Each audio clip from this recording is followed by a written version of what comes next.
Shalom, jumpa kembali saudara. Kita mau perhatikan sebuah judul pelajaran. Ini yang keempat, dari karaktermu seperti ini yang Tuhan suka.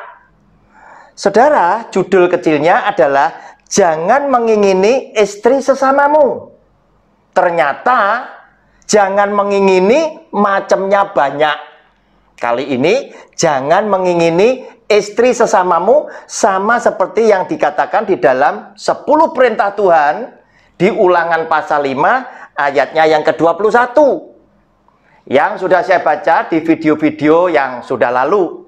Saudara bisa baca sendiri, dan sekarang saya mau ajak saudara membacakan kisah daripada seseorang yang menjadi raja wilayah yang mengingini istrinya orang lain. Saudara, kita baca Matius pasal 14 ayat 1 sampai dengan ayat yang keempat. Demikian bunyi firman-Nya. Pada masa itu sampailah berita-berita tentang Yesus kepada Herodes, raja wilayah. Lalu ia berkata kepada pegawai-pegawainya, "Inilah Yohanes Pembaptis. Ia sudah bangkit dari antara orang mati. Dan itulah sebabnya kuasa-kuasa itu bekerja di dalamnya." Di dalam Tuhan Yesus, Yohanes Pembaptis sudah dipenggal kepalanya oleh Herodes. Saudara, ayat ketiga, sebab memang Herodes telah menyuruh menangkap Yohanes, membelenggunya dan memenjarakannya, berhubung dengan peristiwa Herodias, istri Filipus saudaranya. Karena Yohanes pernah menegur, katanya, tidak halal engkau mengambil Herodias. Saudara, saya sudah pernah sampaikan bahwa orang yang terkenal, yang merasa lebih sukses, lebih diberkati, lebih kaya, lebih punya kedudukan, dan lain sebagainya, itu tidak gampang menerima teguran untuk kebaikan hidupnya, untuk kebaikan perilakunya. Karena orang yang menegur kemudian ternyata bukan siapa-siapa, bukan sehebat dia, bukan seterkenal dia, dan lain sebagainya, itu akan mendatangkan reaktif yang luar biasa atas orang yang ditegur, dan mungkin menimbulkan kebencian kepada orang yang menegur. Yohanes Pembaptis sebagai salah satu nabi, dia dengan beraninya menegur Herodes tentang Herodes mengambil istri dari sesama yang lain. Sehingga dengan demikian menimbulkan sakit hati, perasaan malu, dan dendam dari hati Herodes, dan Yohanes Pembaptis dipenggal kepalanya. Saudara yang dikasihi oleh Tuhan, firman Tuhan dengan jelas mengajarkan kepada saudara dan saya, tidak boleh demikian. Kenapa? Karena ini akan terjadi sebuah dosa dan perzinahan. Saudara, seharusnya di zaman modern ini, di zaman now ini, setiap orang yang percaya itu harusnya bersyukur kepada Tuhan karena istri yang Tuhan sudah berikan kepada kita masing-masing. Karena dia adalah istri seperjuangan kita. Ketika kita belum punya apa-apa, dia sudah siap sedia menyertai hidup kita, berjuang bersama-sama untuk tujuan yang sama, yaitu memiliki rumah tangga yang berbahagia, memiliki anak yang punya masa depan yang baik, dan keluarga semuanya diselamatkan oleh karena Kristus. Saudara, namun apa yang terjadi di zaman now, ketika berkat Tuhan semakin dicurahkan, dilimpahkan, maka di zaman modern ini tadi, yang namanya perselingkuhan itu justru seringkali terjadi antara seseorang dengan orang yang lain yang semuanya memiliki keluarga masing-masing. Sehingga firman Tuhan inilah yang juga harus kita perhatikan di zaman now. Ternyata oleh Tuhan sudah dinubuatkan jauh hari sebelumnya, jangan mengingini istri sesamamu. Kenapa? Seringkali terjadi perbuatan dosa, seksual, perselingkuhan, zina, dan lain sebagainya. Itu justru terjadi ketika orang diberkati oleh Tuhan secara jasmani berkelimpahan. Sehingga ketika orang menjadi kaya, dia memiliki daya beli. Dia memiliki bargaining yang luar biasa. Dia memiliki uang yang adalah nilai tukar, yang bisa dia tukarkan dengan segala macam yang bisa memuaskan keinginannya dia. Oleh karena itu, Tuhan selalu ingatkan kepada saudara dan saya, Roma pasal 7 ayat 7, jangan mengingini. Karena hukum Taurat yang membuat kita mengenal dosa, itu pun juga memperingatkan, jangan mengingini. Karena ketika kita mengingini sesuatu dari sesama yang lain, itu kita sudah masuk di dalam dosa.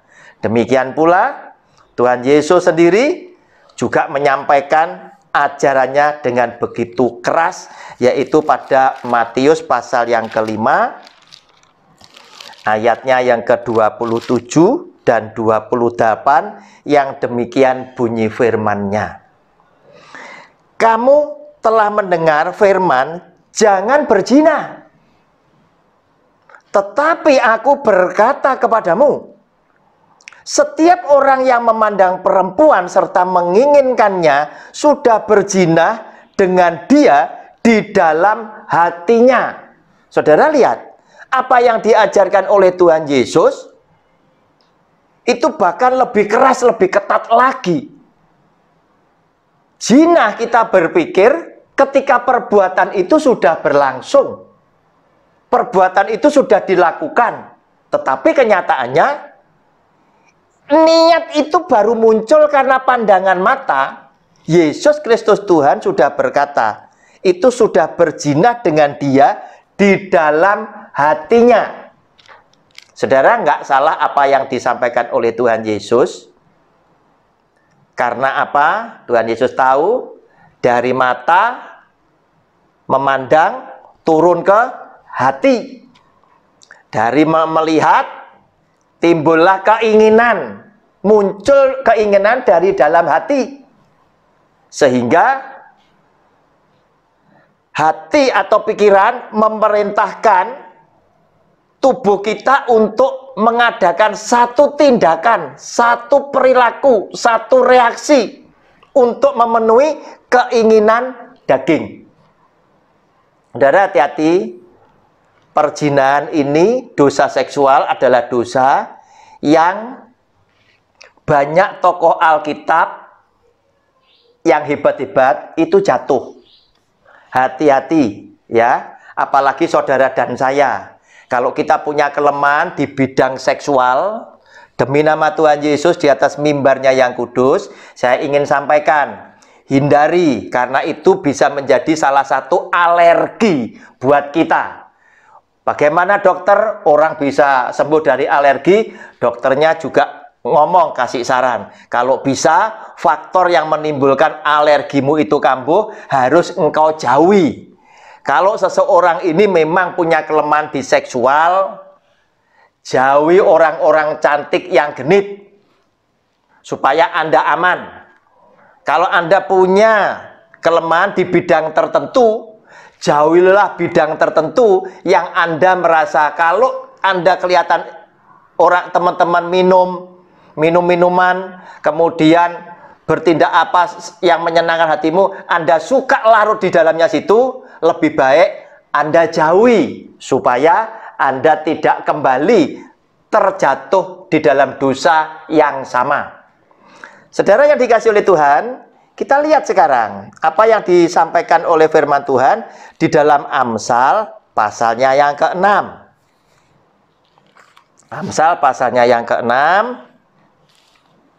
Kita baca ayat 32 dan 33. Demikian bunyi firman-Nya. Siapa melakukan zina tidak berakal budi. Orang yang berbuat demikian merusak diri. Seksa dan cemooh diperolehnya, malunya tidak terhapuskan. Saudara, ketika orang mengingini istrinya orang lain, hati-hati saudara. Sama saja mereka ini adalah seorang pencuri.